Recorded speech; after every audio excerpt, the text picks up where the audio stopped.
Let's go. Yo, I'm like an addict, do I gotta have it. I ain't even playing, got a really bad habit. If it moves, gotta grab it, fuse like a magnet. Lose, won't have it till I'm doomed in a casket. I ain't playing, got a weird mind. If you work 8 hours, I'ma work 9. If the shoot tastes sour, you should taste mine. I'ma stay in power for a long time. Get up, nah, I ain't a quitter. Toss me the ball, I'm a really big hitter. Big picture, I'm a straight killer. Hey, how's it going, my fighting game community? Cosmic Mercenary here, bringing you another tech review video. So last time's review, we went over the 8-bit all button leverless controller for the Xbox. In that video, I stated that I actually got this because it was on sale and it wasn't my first choice. The other controller that I got was this controller. This controller is the HAUTE 42 C16 controller, and we're going to be reviewing it today. But before we continue this video, don't forget to give this video a like, don't forget to subscribe, don't forget to ring that bell, please. It really helps me a lot. Hopefully you guys are enjoying the content that I'm putting out. I'm trying my best this year, so please, it really means a lot if you support me in my journey to actually get to like 1,000 subscribers by the end of the year.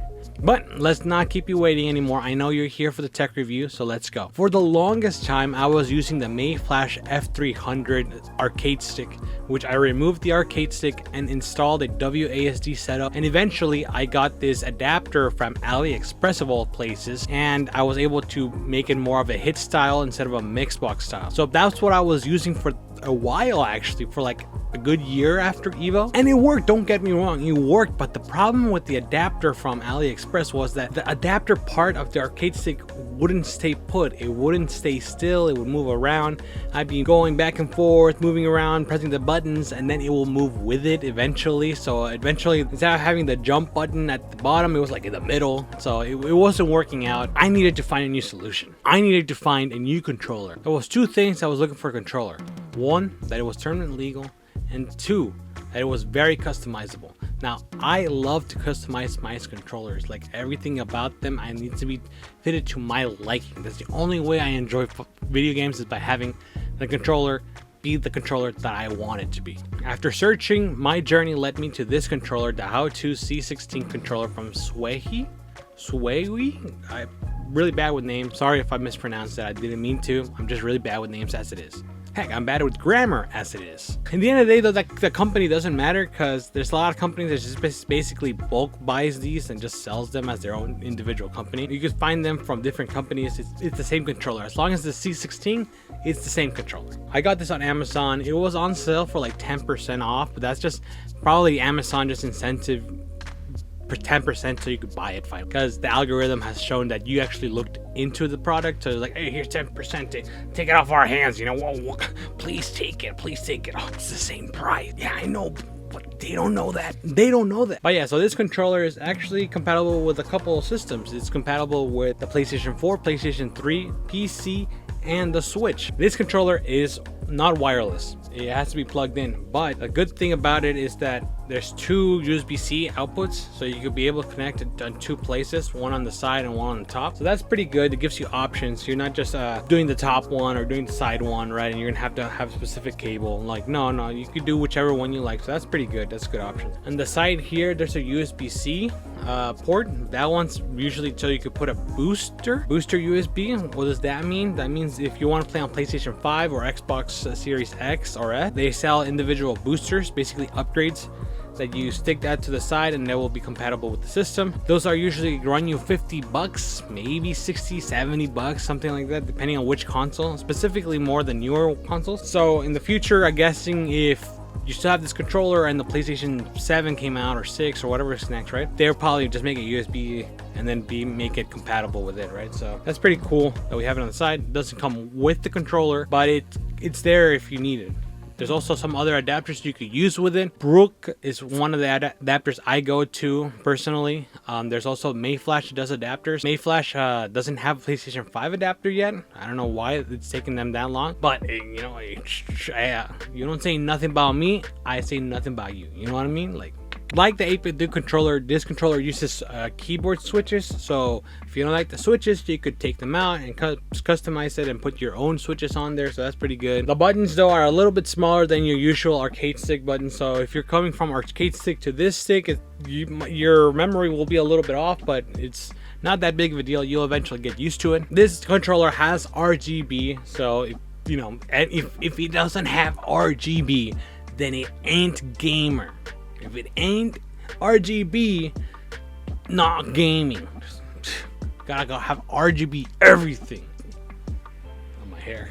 So there are a couple things that set this controller apart from the 8-bit do leverless controller. The two important parts for me is the customization and also having an LCD screen panel. All right, let's start with the customization. So the customization is very much here. This controller is built for customization.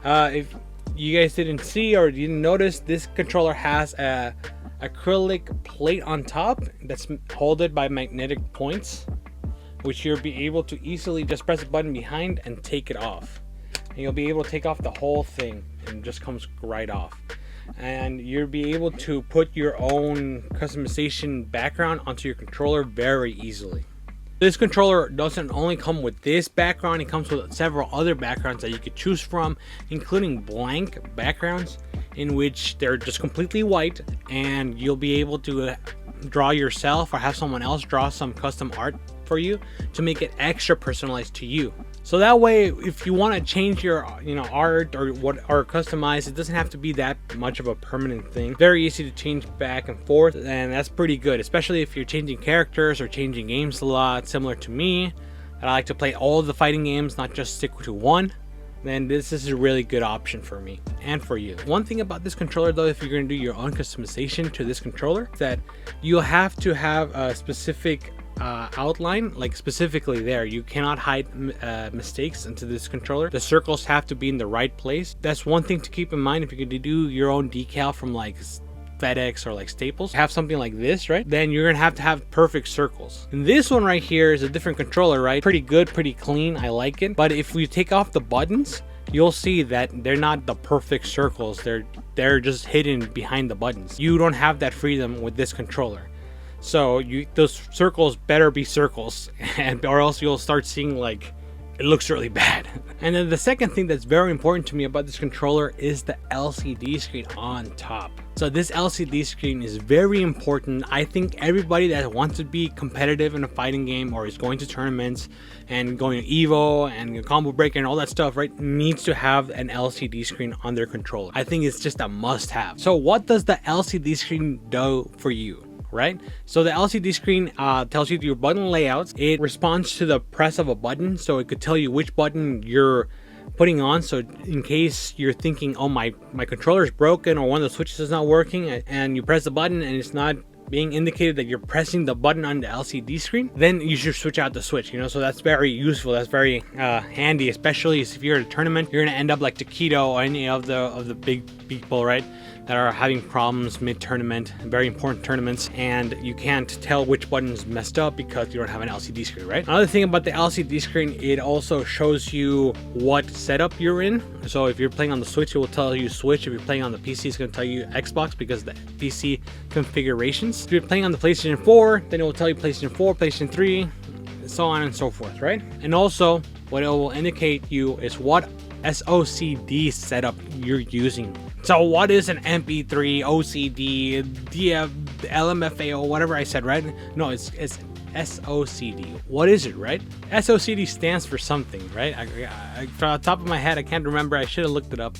But in layman's terms, SOCD is basically the behavior the controller does after pressing two directional buttons that are across from each other at the same time. Left, right, up and down, those buttons, if you press them twice, the leverless controller has to do an input because you're basically pressing two buttons, right? So what does it do? That's what SOCD does. Cleans it up so your program could see that you did an input and what is that input. Typically in arcade sticks, you don't have that benefit of going back and front at the same time. With leverless, you can because they're just two buttons. So there are two main ones that people tend to focus on, and one is neutral. So basically when you press both buttons at the same time, nothing happens. You just go back as if you were pressing nothing at all. Like if you go back to neutral, you go back to nothingness. That's what the controller does. And then for the second method is the last input priority. So basically, let's say you're going back and then you press forward. Once you press forward, you're pressing both buttons at the same time, right? The controller reads it as going back.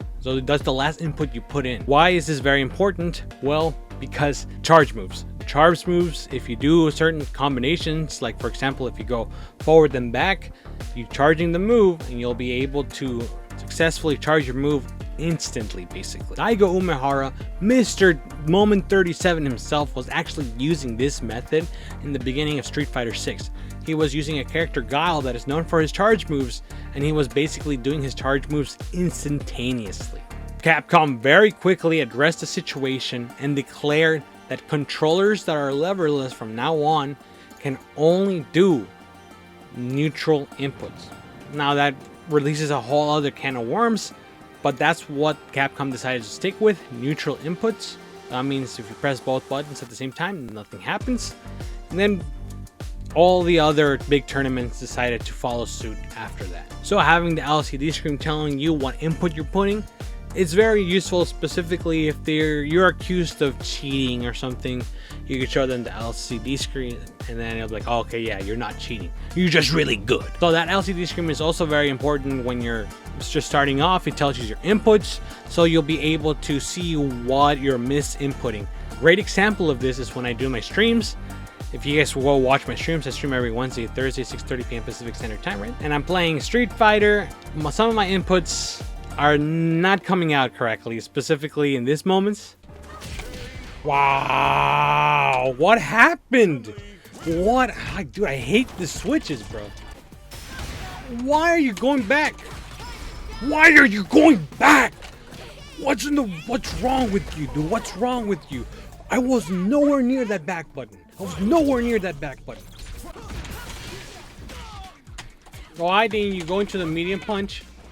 Why? Why did you not go into the medium punch, dude? And as you can see, I'm blaming the controller. My inputs aren't going. Now that I'm not playing and I'm actually have a level head, I'm thinking about it. I'm like, yeah, I'm probably pressing the controllers wrong.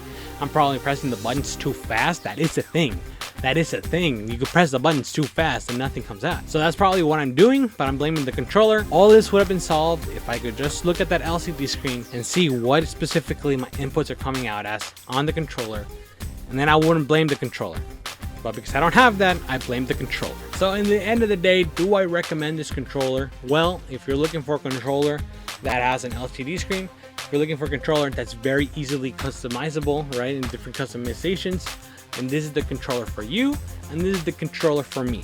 This is the controller that I'm going to be using outside of the streams, outside of my sanctuary, right? I'm going to be using this controller, and I'm just going to keep the Xbox 8-bit leverless controller for my streams and my setups because I play on the Xbox. Not a lot of people play on the Xbox outside of this, so I'll just take this bad boy. It does the job. It's going to do a great job. It does a great job. If you guys end up getting it, let me know down below. What do you guys think of it? Your initial thoughts. I like the controller, like I said. Easy customization. That's my jam. That's my thing. But hey, what do you guys think? But that's the end of the video, guys. Thank you guys for watching. Really appreciate it. If you guys have any recommendations of controllers I should try out or anything else that I want me to look into and make a review about, let me know down in the comment section below, please. Hey, don't forget to give this video a like. Don't forget to subscribe, ring that bell, and follow me on my other social media accounts. As always, guys, though, thank you guys for watching. Really appreciate it. You guys are #1 in the games and in my heart. Stay vigilant and see you guys next time. So I don't know, I'm using a green screen, so I don't know if I should keep a green screen and then you guys could mess around with it, or, you know, like, I don't know what's going on, but we'll check it out. We'll check it out. Okay, but anyways, guys, thank you guys for watching. See ya.